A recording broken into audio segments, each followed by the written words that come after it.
سارے احکامات بعد میں، سب سے پہلے کیا کرنا ہے؟ فرمایا کلو من الطیبات۔ میرے نبیوں، سب سے پہلے تم نے اپنی غذا اور اپنی خوراک کے بارے میں احتیاط کرنی ہے،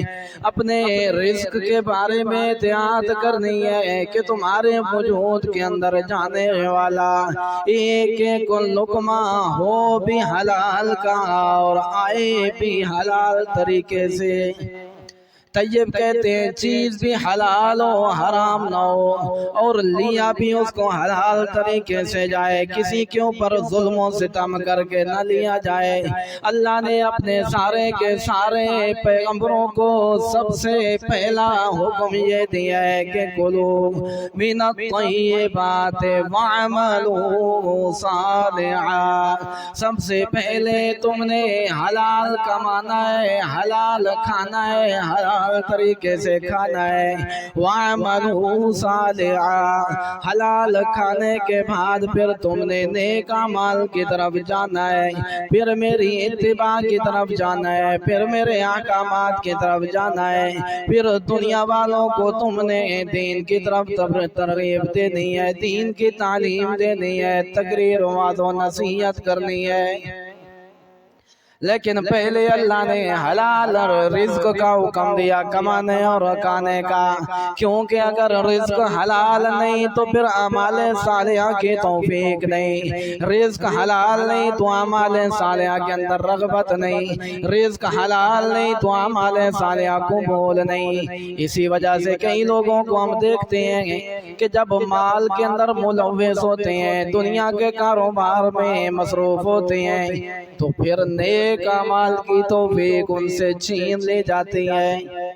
اس وجہ سے چھین لے جاتی ہے کیونکہ رزق حلال ہوگا تو دن بدن اعمال کی طرف رغبت بڑھتی جائے گی، اور اگر پیسہ آنے سے، کاروبار آنے سے اور عہدہ مل جانے سے کسی کی دین کی طرف رغبت کم ہو گئی تو یہ دلیل ہے اس بات کی کہ اس کے رزق کے اندر ملاوٹ ہے، حلال رزق نہیں ہے۔ کیونکہ حرام رزق سے نیک اعمال کی توفیق ختم ہو جاتی ہے۔ اور پھر اس کے بعد فرمایا میرے رسولو، اس وجہ سے تم نیک اعمال کیا کرو، اس وجہ سے میرے پیغمبروں تم حلال رزق کھاؤ، کیونکہ اللہ رب العزت کو جو سب سے زیادہ پسند ہے، سب سے زیادہ کھانا وہ پسند ہے جو خود ہاتھ کے کمائی کے ذریعے کیا گیا ہو۔ یہ نہیں کہا کہ بڑے بڑے عمدہ کھانے اللہ کو پسند ہیں، فلاں چیز اللہ رب العزت کے نزدیک بڑی محبوب اور مرغوب ہے، فلاں کھانا اللہ بندوں کے لیے پسند کرتے ہیں، بلکہ اللہ کے محبوب نے کہا لوگو، اللہ کی نظر میں سب سے بہتر، سب سے عمدہ، سب سے اعلیٰ وہ کھانا ہے جو اپنے ہاتھ کے ذریعے خون پسینہ ایک کر کے کمایا جائے۔ جب وہ کھانا بہترین ہے تو یقیناً وہ کھانے والا کمانے والا بھی بہترین ہوگا۔ اللہ کے پیغمبر فرماتے ہیں الکاسب حبیب اللہ،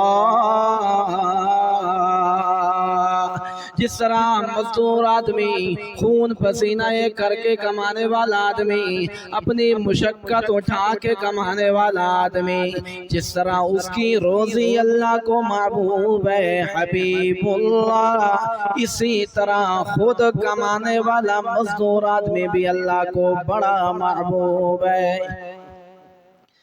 اور پھر ساتھ یہ بھی ترغیب دی، فرمایا کسب الحلال فریضۃ بعد الفریضہ۔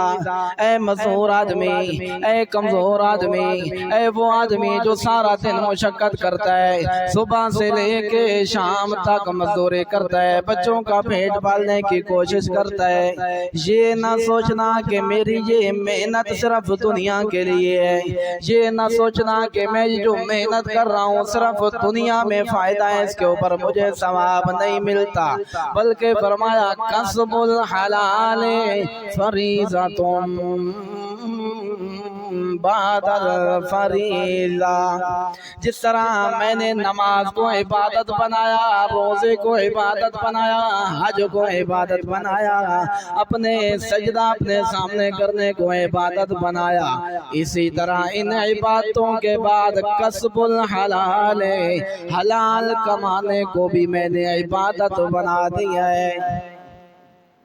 یعنی کہ یہ بتانا چاہتے ہیں کہ جس طرح نماز پڑھنے سے عبادت اور ثواب ملتا ہے، روزہ رکھنے سے ثواب ملتا ہے، اسی طرح اگر کوئی آدمی مزدوری کرتا ہے، دکان پہ بیٹھتا ہے، بزنس کرتا ہے، کاروبار کرتا ہے، اپنے بچوں کے لیے حلال روزی کماتا ہے، تو فرمایا کسب الحلال،